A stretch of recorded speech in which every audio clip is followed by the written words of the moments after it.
Hey guys, how's it going? My name's David Birtwistle and welcome to the Coaching Confidence podcast. Thank you so much for joining me today. I'm really excited to get stuck in and talk to you guys about all the different topics we've got going on today. We have a great show for you tonight. As always, this podcast is led by you, the people, and every question that is going to be talked about tonight is a question that one of the followers on Instagram has asked over the course of the week. A lot of these questions have actually come in very recently over the past couple of hours because every week I do put up a question option on my story where you guys have the opportunity to get your questions in and up on the Instagram live and answered live on Instagram. If you're listening to this on iTunes or any other podcast service, then first off, do me a favor, leave a review, you're a legend. And if you want to get your questions answered, it's dead simple. Just follow me on Instagram at david.birtwistle and I will get your questions answered. Just remember to send me a little DM. Just say hi, be nice, be like, oh hey Dave, found your podcast, I love it. I'm like, oh cheers, you flirt. Anyway, tonight, as always, we have got 3 topics of conversation. We've got training, nutrition, and mindset. There's 3 questions from each of these topics, and we're going to be going through those questions today. However, first, before we kick things off, I had a question come in recently which doesn't really relate to any of those 3 topics, but I did kind of want to touch on it, because I know that it's going to be relevant to a lot of you guys out there. The question came in and asked me how to grow a social media account. Now, I am definitely not the person to be giving like grade A advice. Obviously, you guys that follow me know that I've only got about 23,000 followers or something like that. And, you know, it's not like I've got a million and I'm like the be all and end all of how to grow an Instagram account.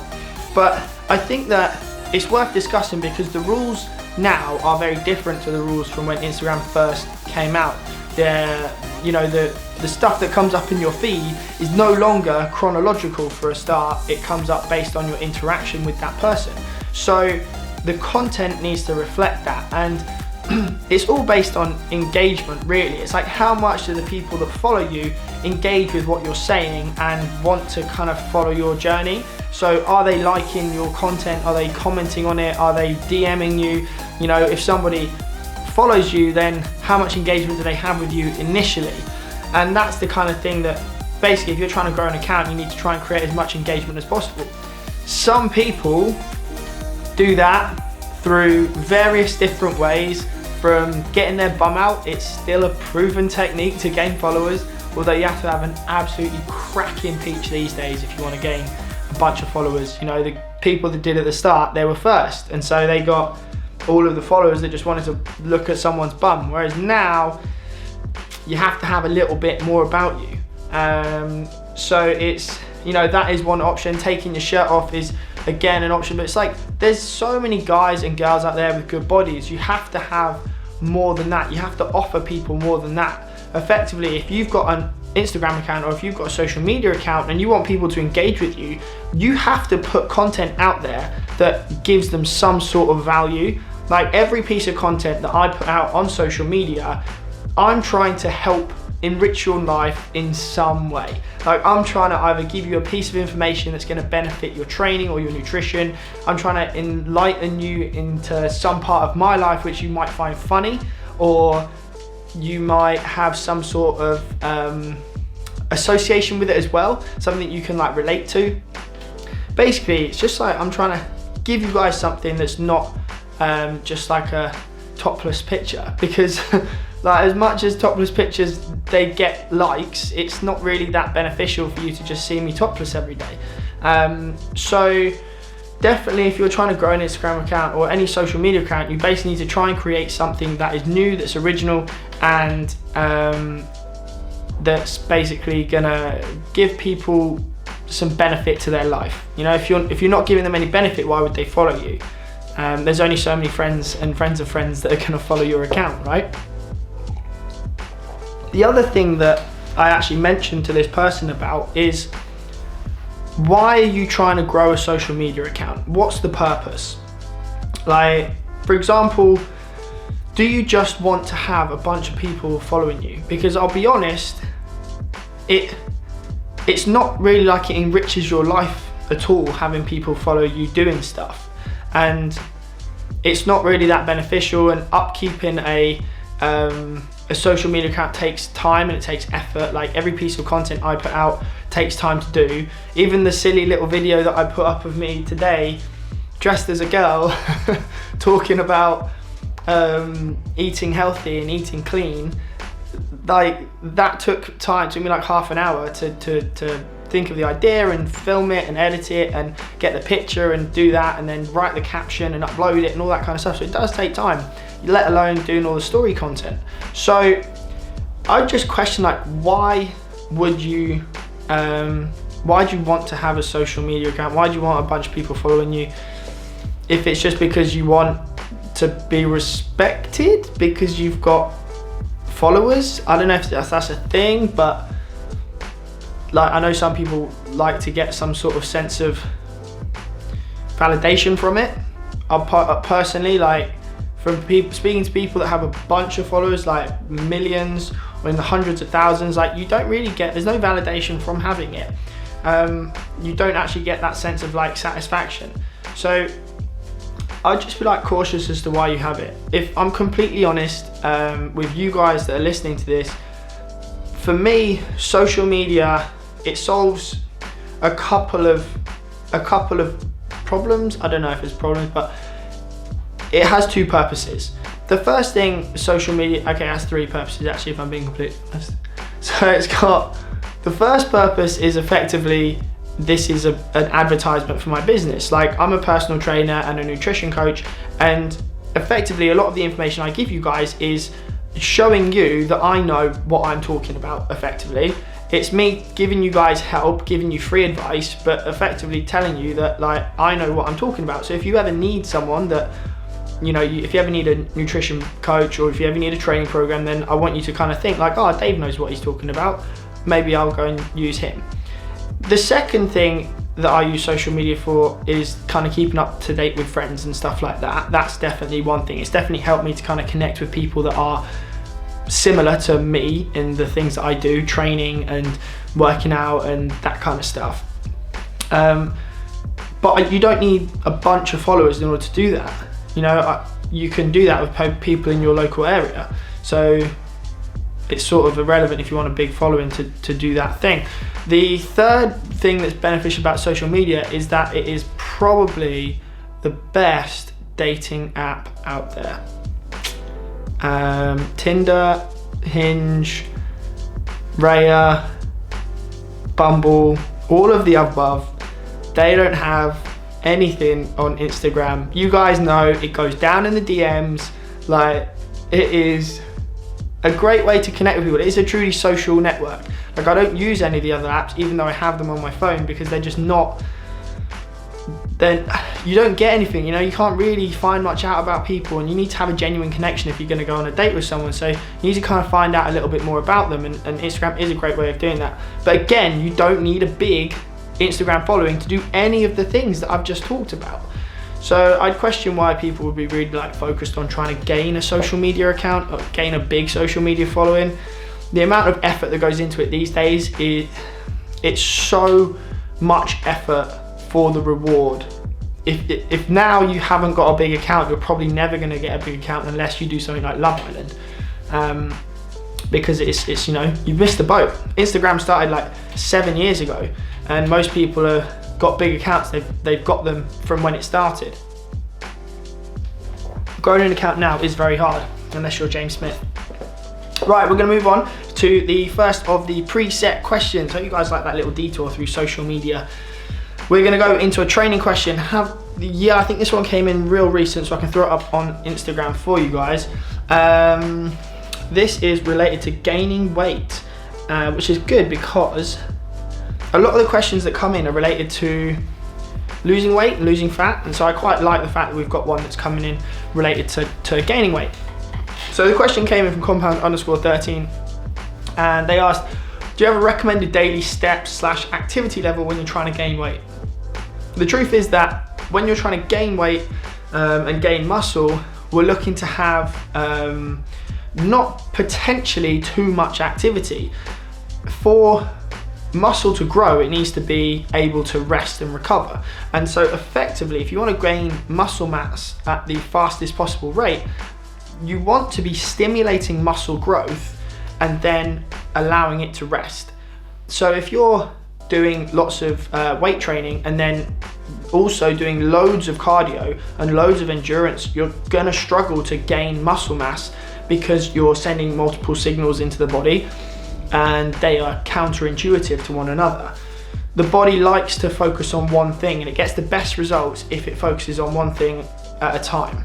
So if you're trying to gain weight, then it'd be a case of like loading yourself in the gym, periodized progressive overload of resistance training, and then eating a sufficient amount of food and not necessarily doing that much general other activity. Now, I'm not going to say you should limit the amount of activity that you're doing. I would say kind of just go about your day as you would, but you don't need to be trying to hit like an activity marker as such.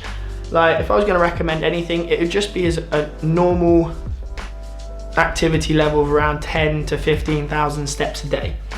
If you're an office worker, that should be a relatively hard task to hit. 10,000 is probably quite a difficult level for you. But if you're a non-office worker, you'll be hitting easily 16 to 20,000 steps a day. So yeah, there's not really a recommended step count as such, but if you're trying to gain weight and gain muscle, then you want to be targeting that and then allowing your body time to rest. Next question. Oh, got some good questions today. Great questions. This one's a nutrition question, kind of around the same topic though. Again, it's on kind of gaining weight. Here we go.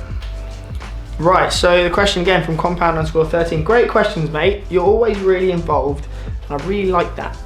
The question is, how do you know when you're too lean that is unhealthy?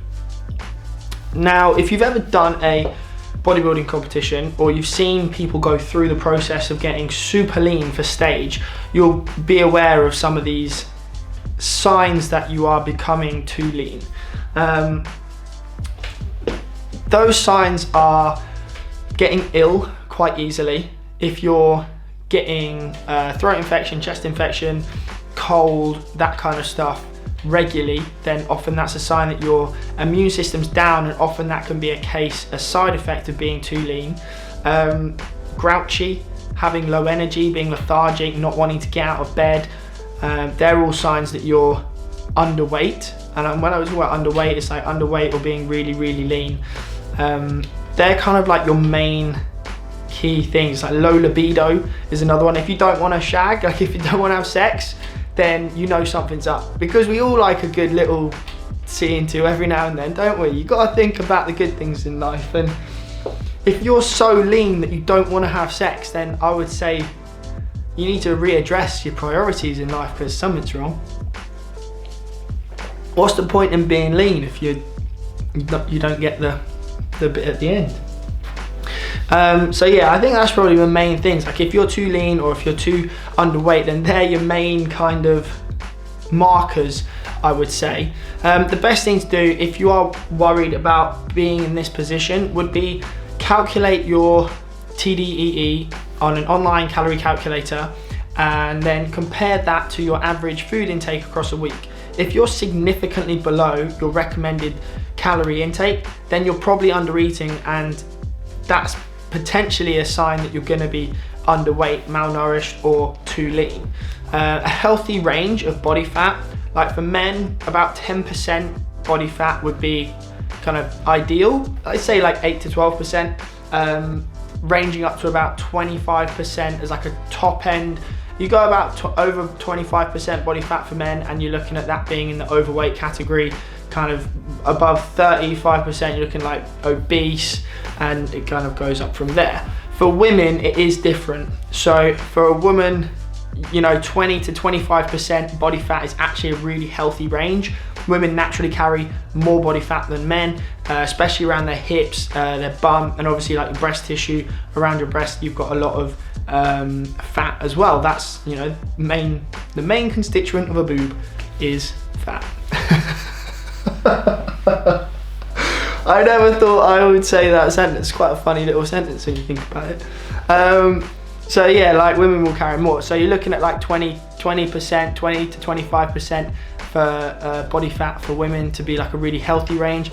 Like overweight, like, you know, in little bunny ears, starts at around 30% for women, and then above that you're looking at like obese around the kind of 40% mark. So that's just kind of indicator for you guys to understand where it is. If you're significantly lower than that, so lads, you know, if you're around like 6% body fat, that's really, really lean. Like when guys step on stage, bodybuilders stepping on stage, you're talking around like 4 to 6%. Like the super shredded guys are at like 4 or 5%. And for ladies, if you're anywhere near single figures, like you're incredibly lean. So just to use that as a bit of a ballpark. But great question, love that one. And I'm gonna finish on this kind of topic because we've been kind of discussing weight gain so far, and this is probably gonna be, it's a similar subject but with regards to mindset. So the question came in and it was, how do you stop fearing weight gain when you are too lean? So often if you're very, very lean, you can get into this paradox of wanting to maybe gain muscle, but at the same time not wanting to put on any body fat. And if you are really lean, then you kind of sometimes become obsessive over having a really lean physique all the time, and it can be really detrimental to our mental health because we're so focused on staying lean the whole time that it means that you can't enjoy food, you can't enjoy social situations, you don't have much flexibility in what you eat. And if you go into someone's house or you're going out for dinner with someone, then you can worry about that, and that's not what we want. We want to have a great time when we're going out for dinner. We want to be having fun with people and enjoying ourselves. And if staying super lean is causing us to be worried about other stuff, then that's a problem, and that's what we need to kind of address. So I think that, how do you stop fearing weight gain when you're too lean? I think the first thing needs to be looking at what is important to you. Like not just aesthetically, but in your whole life. Like, is being lean the only thing that matters? Or do you want to be able to socialize a little bit more and have a better social environment? Is being lean affecting your relationship with someone, and do you want to have a better relationship with that person? Or do you want to find somebody to have a relationship with, and having some flexibility in your way of eating does definitely help that. I think that definitely trying to figure out what your priorities are, that's probably the first place. Not just looking at being lean, but looking at everything as a holistic approach. You know, the full circle: relationships, friendships, family, social environments, being able to feel good about yourself in terms of energy levels and performance in the gym, performance at work. All of those kind of things need to be considered, and then you've got to address, it's like, well, is this situation that I'm in with regards to being lean affecting any of those things? And if it is, then you go, okay, cool, well, this is what I want to get, this is the effect that it's having at the moment. Can I refocus my energy in a more beneficial place? You know, that's what I would probably think. Sometimes we just need to be aware of our priorities and be aware of the effects that certain things that we're currently doing are having on us. It can be tough though, if you have been really lean for a long period of time and you're into that habit of being lean and always under eating. To worry about gaining weight is it's a process that people have to go through, and especially if you've had any like mental disorders around food, you know, anorexia or bulimia and things like that. Like that's a different question, I suppose. That's a different topic and not one that I'm really educated enough to discuss in enough detail to give it enough value to you guys. So I'm not really going to dive into those, but definitely with what we were talking about, I think it is valid. But yeah, that was a real cool question. Great to kind of discuss things with regards to weight gain rather than just being about weight loss. So thank you very much for those questions. That was really, really great. This one, it came in a couple of days ago, so I'm not gonna be able to throw it up on Instagram, but this is probably because I went to spin on yesterday, which was Tuesday. Someone asked me if spin's a good way to lose fat. So spin training, for you guys that maybe don't know, is where you go to a gym or a studio and you're in a big room and you're sat on a bike and you basically ride the bike and the instructor kind of G's you up and kind of like gives you a bit of a motivation to get through this and get as much out of it as you possibly can. There's different varieties of spin. You can go to like, what do I call it? Like happy clappy spin, which is basically where it's like a party on a bike and it's just about like, you do a bit of spin and you work in a little bit, but then you maybe grab some like tiny little dumbbells and you're doing a little like some tricep extensions or something, or you're doing press ups on the bike, and like that is where it's more to do with like the music and just like feeling good about yourself rather than actually getting better at cycling.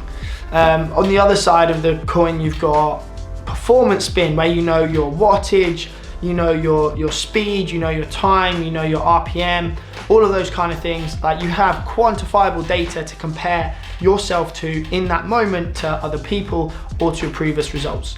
Now, the first one I mentioned, the happy clappy spin, I would definitely say it's not a very beneficial way of training. In my opinion, it's pretty inefficient use of your time. If you're only going to train for an hour a day, then doing that is not the best use of your time. However, if you're not going to do anything, then it's better to do that than nothing, right? Because everything is better than nothing unless it's dangerous. So walking is better than nothing, but obviously you're going to burn more calories if you run.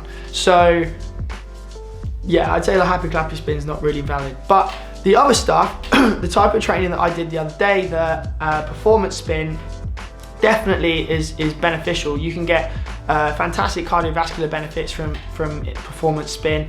Your heart and your lungs will definitely get a massive workout. Your legs are going to be definitely working really hard as well. I can testament to that. As a method of losing fat, it is again better than nothing, but not optimal.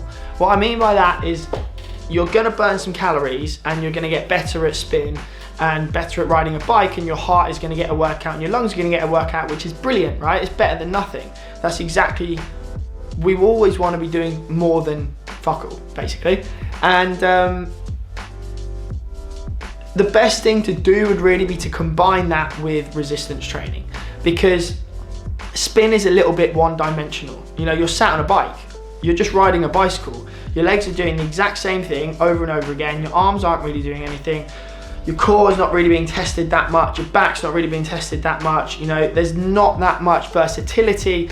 And so as far as a training program goes, it is all right, but there's more well-rounded approaches. And so I definitely recommend, if you are doing spin, to just do like a couple of weight sessions a week, because weight training is one of the only methods of training that you can do that's going to actually allow you to work on various different movement patterns, become strong through different planes of motion. So moving forwards and backwards, side to side, and through rotation.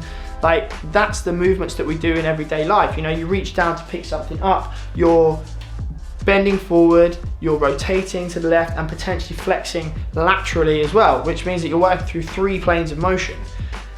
You can't really get that training process from spin or from, what else? Like Zumba. Zumba. So I think that like spin's good for burning calories, and if you want to get better at cycling, then do spin. But if you want to lose body fat, then my advice would be to do weight training at least twice a week and spin twice a week as well, because getting cardio in is a great way of burning calories, and you know you need to be in a calorie deficit if you're trying to lose body fat. However, weight training will help you burn calories, build muscle, work on your movement patterns, and prevent injury for the future. So in terms of bang for your buck, weight training is, in my opinion, the best way to go about it. If you only have a small amount of time to train each week, I would say that weight training is your way to go, because there's just so much versatility in how you approach it as well. There's just so much different stuff that you can do. You know, you can do hypertrophy training, you can do metcon training, you can do strength training, power training, a bunch of different stuff between. And so it's just so much more versatile than the one-dimensional approach of either just rowing or just running or just riding a bike. Yeah. Right, moving on. We're gonna go on to our nutrition question. Again, this one came in again. How to gain healthy weight. We're back on the weight gain train. Wayne. Anyway, so how to gain healthy weight. I think, from my opinion, I'm going to interpret this question as, how can I gain muscle or fat at a rate that is not going to cause me to be significantly overweight and therefore unhealthy relatively quickly. That's what I'm going to interpret this question as. So for you guys out there that want to gain muscle, which is most people want to gain muscle without gaining body fat, and I would recommend that if you want to gain weight, you should go around doing it by trying to gain muscle mass, because gaining muscle mass is going to give you multiple benefits. You're going to be increasing your overall body weight. You're going to be increasing your metabolic rate as well, because muscle requires more energy to sustain than fat does. You're going to be becoming stronger, which means you're going to be able to burn more calories when you work out, which means you're going to be able to then lose more body fat in the future if you wanted to. But also, as you get more muscle mass, you become more stable, your joints become better, and also you're just much more able to kind of deal with life as it comes up. So if you are looking to gain muscle mass, then you only need a very modest surplus. So around a 10% surplus is sufficient to provide your body with enough extra calories to gain muscle mass, right? And what I mean by a 10% surplus, it's dead simple to calculate this, right? All you need to do is take your TDEE, which is your total daily energy expenditure, aka the amount of calories that you eat in a day, and multiply it by 1.1.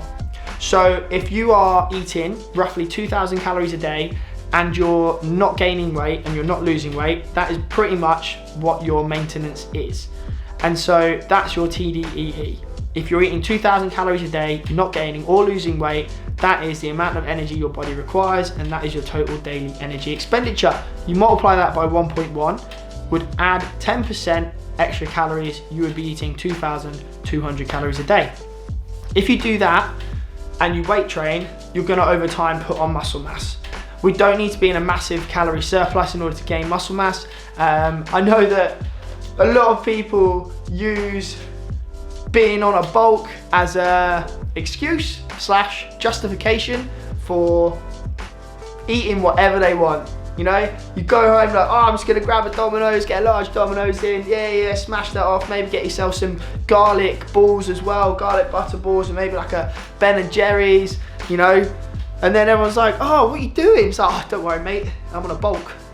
And so people just end up eating loads, like far too much food, and end up putting on weight. And that means that they don't like that, but it's justification. But we just don't need to be eating that much food if we're trying to gain muscle mass.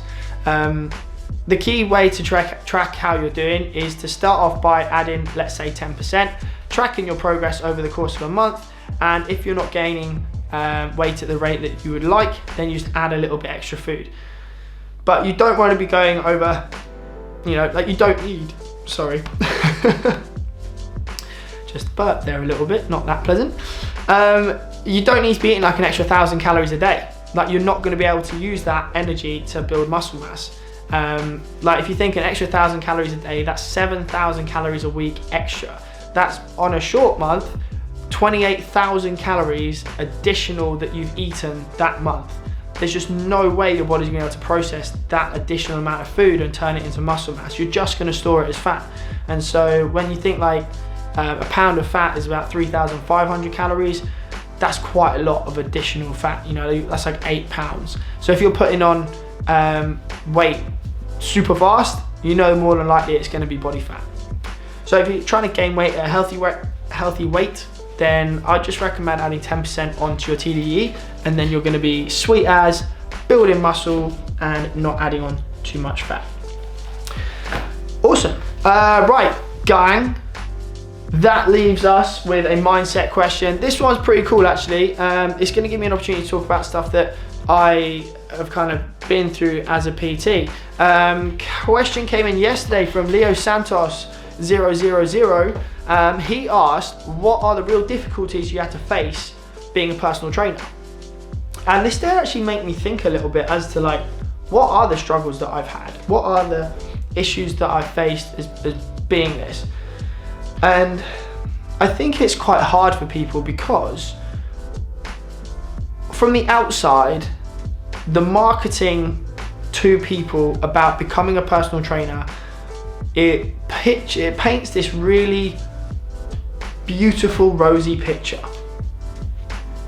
They always say you're gonna earn, you know, 40, 50,000 pounds a year working hours that you set, running your own business, and all you have to do is this 6-week course. And so a bunch of people do it. But becoming a personal trainer and working in the fitness industry, it's got one of the highest turnover rates of any industry. Most PTs only last 2 years. Because what you find that when you become a PT is that you end up working in a normal gym like Fitness First or Virgin Active or something like that, and you're constantly trying to gain new clients. So you have to be there quite a lot in order to gain new clients, because although you are technically running your business, you're running your business out of a gym, and you either have to pay that gym rent each month in order to be able to use their facilities, or they'll take a percentage of what you charge to your clients. Now, for certain gyms, it's more than others, obviously, but it could be up to £1,500 a month that you're paying the gym just to be in that gym, which is a large expenditure to have. So like mentally, that can be a bit of an issue, because you're going to have to work so much just to be able to afford to pay the gym to be able to work, which can be quite stressful. The other thing they say is obviously make your own hours, but realistically you're not going to make your own hours, because when do people want to train? People want to train in the morning before they go to work, maybe a little bit at lunch, and mainly after work.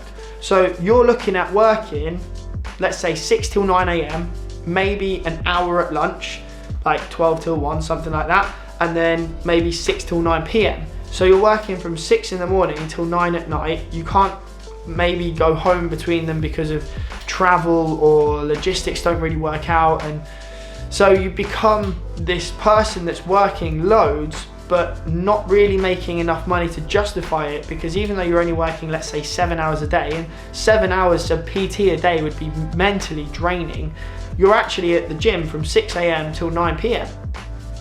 Who wants to work 15 hours a day or be in a gym 15 hours a day? And so that's a big struggle.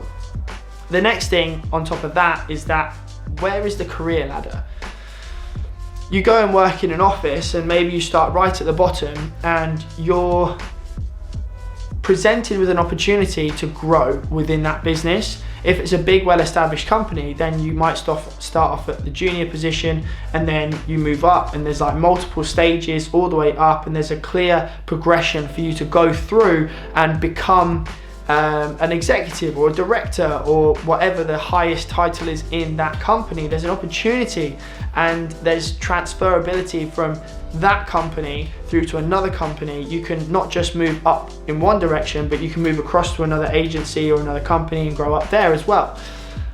In fitness, as a PT, that doesn't really happen. You're a PT. You could be working for 2 years, 2 weeks, 10 years, whatever. You're still a PT. You may be able to go to a boutique gym, or you might be able to get an opportunity to work as like a head trainer somewhere, but that's pretty much the limit of your title in the fitness industry. There's no real career ladder. You have to create your own ladder to climb. And I'll be honest, like after 2 years working in the industry, I figured this out and I went back to university. I thought to myself, well, where's the opportunity for me to grow? How can I get better? How can I earn more money? How can I support a family? Like all of these things were going through my head whilst living in London, thinking, well, actually, where is the progression? So what I ended up doing was going back to university. I ended up deciding to go do a degree in engineering, went back and studied for 4 years to do this degree in engineering, and I got my head down, I really focused. So I was like, right, I want this, and I want to be able to make more money and have a career or something that I'm proud of, be able to provide for my family and just to be respected and that kind of stuff. So I put the energy in, put the time in, and I'm pretty proud. Like after doing that 4 years, I came out with a first class honours degree in petroleum engineering. And that's something that I now don't use, because as you guys are well aware, I don't work in engineering, I work as a PT. And I actually prefer to call myself a coach, to be honest, because I work a lot with nutrition now as well. But what I realised through that degree was that you have to put the time in to create your own career ladder. It's not a prescribed thing for you to be able to do. And I saw that and I noticed that, which is why I put the effort into growing my online coaching business, which is why I put the effort into putting all this content out there for you guys. I'm trying to create my ladder. I'm trying to grow my business and I'm trying to become more successful in the industry that I love. But this is not the idea that is sold to all the PTs. You know, becoming successful in the fitness industry is not as simple as doing a 6-week course and then going into one of the chain gyms and running your own business out of it. It's way more complicated. There's a lot more to do. And if you want to earn decent money, you have to put in a lot of hours. Not just coaching hours, but hours marketing, hours putting in content on social media, hours speaking to clients, hours upskilling yourself, like learning new things, doing courses, hours networking, hours waiting around between clients, hours traveling to clients. It's not something that's like a 9 to 5. And so on top of that, it's super competitive. Like there's so many people in the fitness industry, there's so many people with like social media, showing their skills. It's a hyper competitive industry, and the barrier to entry is really low, but you just have to be a hard worker initially. So yeah, I mean, those are the kind of difficulties that I faced personally, some of the things that I realized through my journey of being a PT. And it's interesting. I think I look back sometimes and wonder, would I have made the decision to do what I have done if I knew all of this when I first started? And I don't know. It's one of those things, like I think I would have definitely done things differently, but it costs a lot of money to set up a good company or to make a business opportunity happen. Perhaps everything that I've done over the past 10 years has allowed me to mature into the place where I feel comfortable talking to you guys like this and putting out content that's beneficial for you lot, and doing the daily emails and all that kind of stuff. And I don't think that, like, I certainly wasn't this guy when I first started doing it. So I don't know, it's an interesting thought process, that's for sure. There's probably a bunch of stuff that you guys know now that obviously you didn't know when you first started your career, and you think, maybe would I have done it differently? We only get one chance, so I don't know if it's really a question I can answer. But it's a good one. I'm glad that you brought that up, Leo. Thanks very much for the question, my man. We're going to move on to a training question. This is the last of the training questions today, guys. It's about CrossFit, and I could talk about CrossFit for the whole podcast, for the whole episode, if given the opportunity. It's a massive conversation and one that I'll definitely be touching on again at some point. If you guys have questions about CrossFit, please fire away, slide into the DMs, ask me questions on the story, like get involved with this one, because I used to hate CrossFit. I did it for 18 months and now my opinion is somewhat blurred. Anyway, the question was, I want to get fit, should I do CrossFit? Which I'm going to focus really specifically on the question for this one and not try and divulge too much from the specificity. I want to get fit, should I do CrossFit? In a nutshell, yes. I think CrossFit is a very beneficial way of training for most people.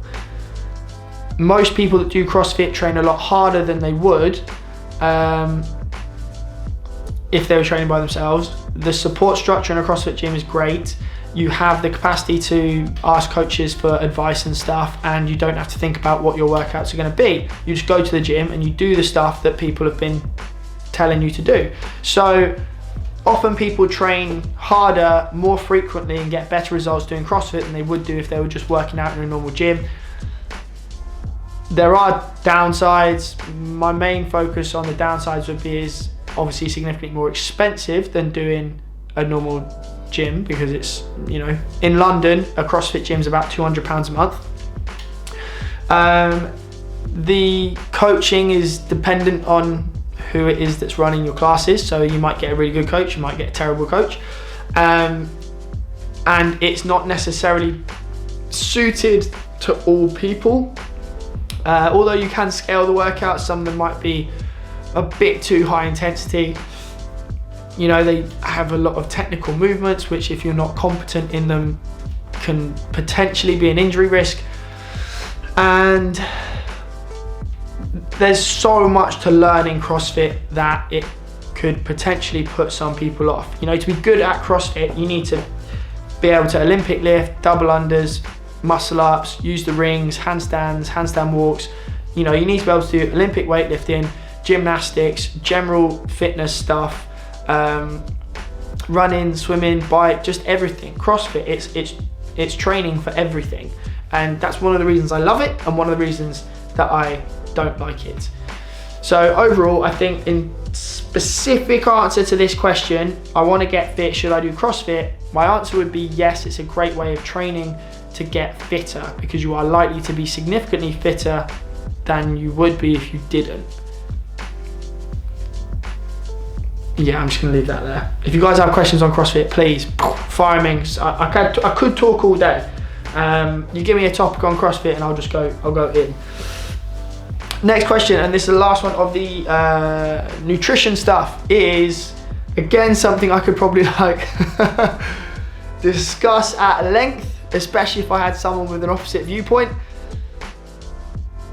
What are your thoughts on the vegetarian diet? Oh, this is gonna cause some polarization. All right, very briefly, the vegetarian diet, it all depends on what your starting point is. If your starting point is someone that eats a typical Western diet of relatively high processed foods, relatively high sugar, relatively high junk food consumption, doesn't train, probably overweight, you know, if the meat you eat is probably processed meats like deli meats or stuff from KFC, things like that, I think the vegetarian diet would probably be pretty beneficial for someone in that position, because most people in that position don't eat many vegetables, and vegetables are obviously very, very good for us.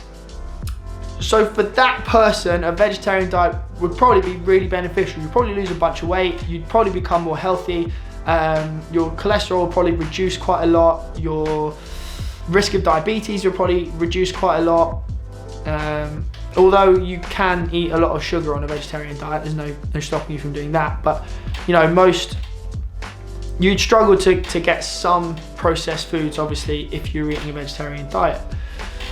So with that person, yes. However, if you're someone that doesn't fall into that category, you know, you're healthy weight, you're training frequently, you're already eating your 5 a day, you're not eating a bunch of junk food, you know, most of your foods are from whole food sources, and you're relatively healthy, my personal opinion is that a vegetarian diet isn't necessary, and it's somewhat just boring.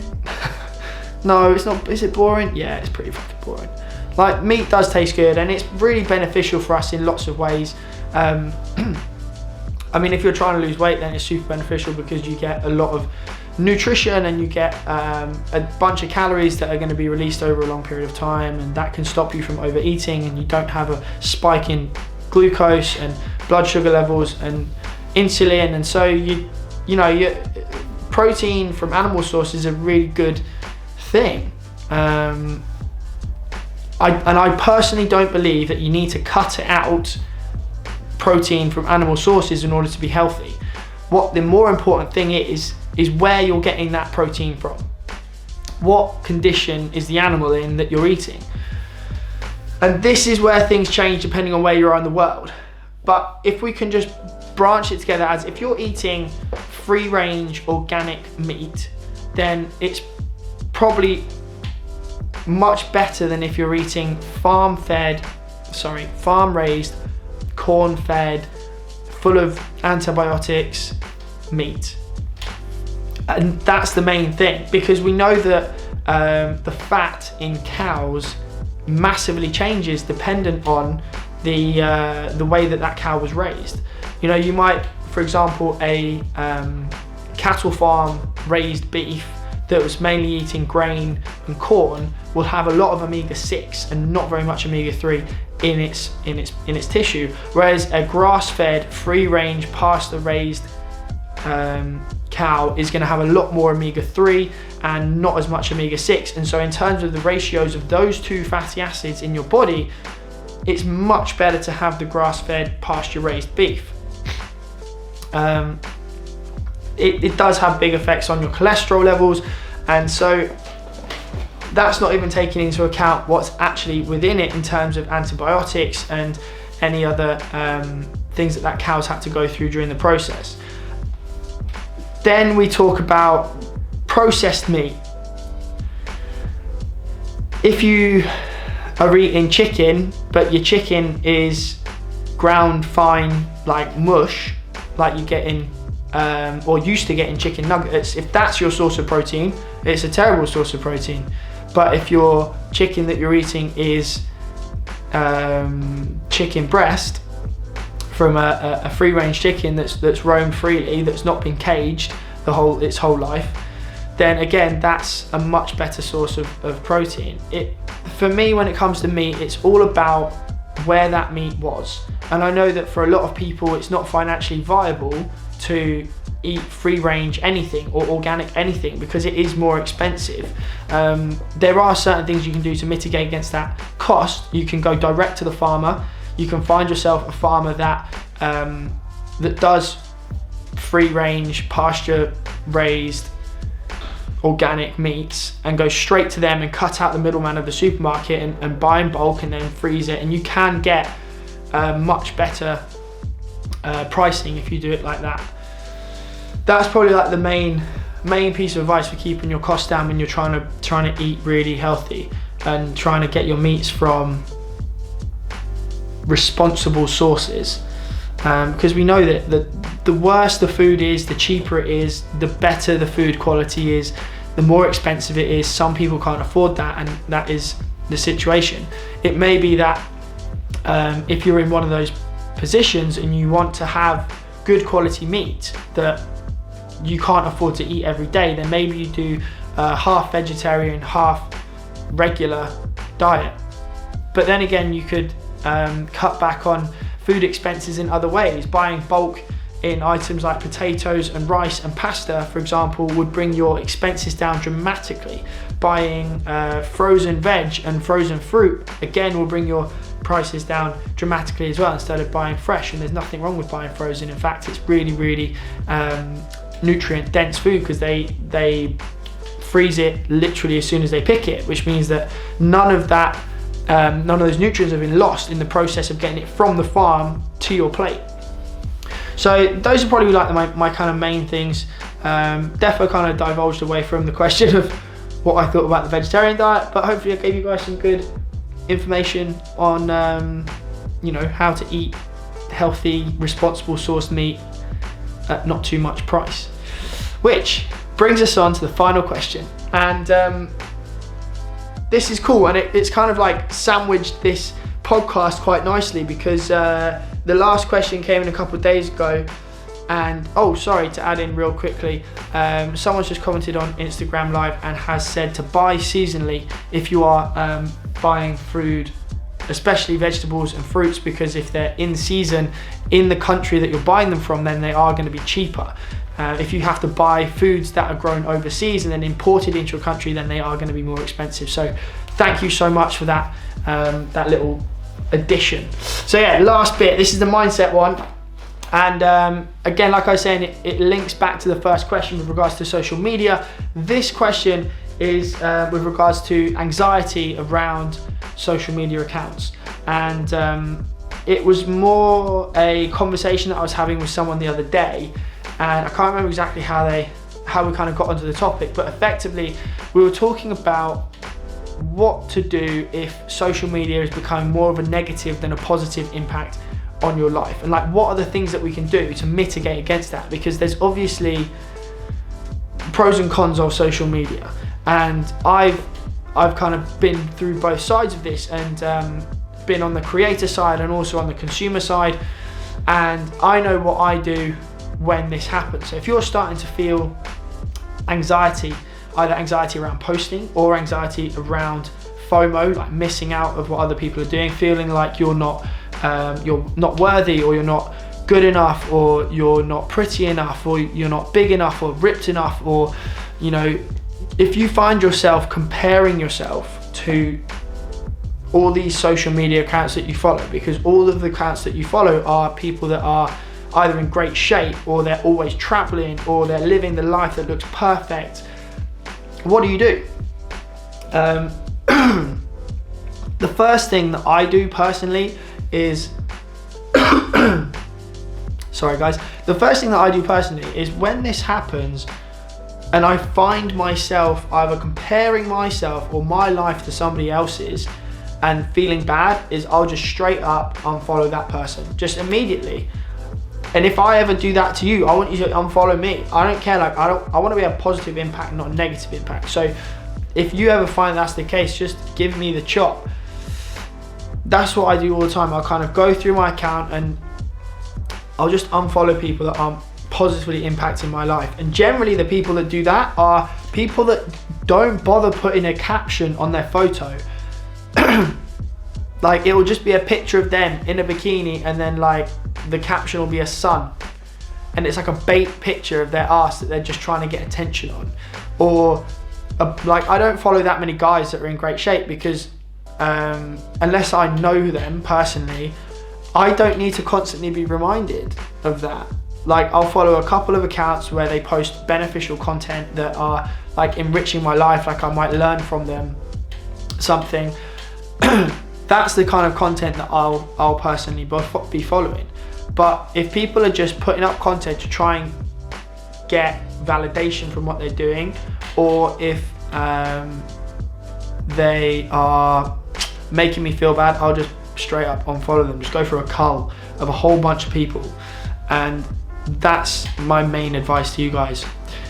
Sack off the people that are not benefiting your life, that are not helping you out, that are not giving you benefits, that are not giving you advice, they're not giving you some education, they're not making your life better. Just don't follow them. It's literally that simple. You control what comes up on your feed. You can make decisions on it every day. And if you don't actually want to unfollow somebody because you feel bad, maybe you can just mute their posts. You can mute their stories as well, so you just don't see it. So that's kind of like my main advice, really. The other thing would be put a timer on your phone, like a notification, which I get every day. I get one saying you spent an hour on Instagram. When that comes up, listen to it, put your phone down. Don't just endlessly scroll through Instagram over and over and over. Yeah, like set yourself a time limit. If you're not putting content on social media every day, make it small. Just do like half an hour, something like that. And then you're gonna not get caught in this bubble, because remember that a lot of the content that goes up on social media isn't real life. It's not honest and open. It's the highlight reel, because that's what we want to do as people. We want to show off our highlights. We want to show off like the best parts of our life. It's only natural. We want to make ourselves look and feel as good as possible. And there are some people that are putting out content which is showing the not so attractive side, but there's not many people that do it. If you're a female and you have body confidence issues, I'd recommend following Chessie King. She's one of the girls that's doing this really, really well. So definitely give her a follow if you don't already. You probably do. She's got loads of followers.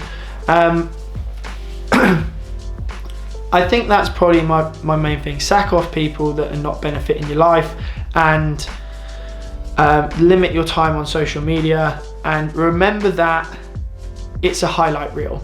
People aren't being honest. They're not posting their shit. They're not posting their down. They're not posting their anxiety.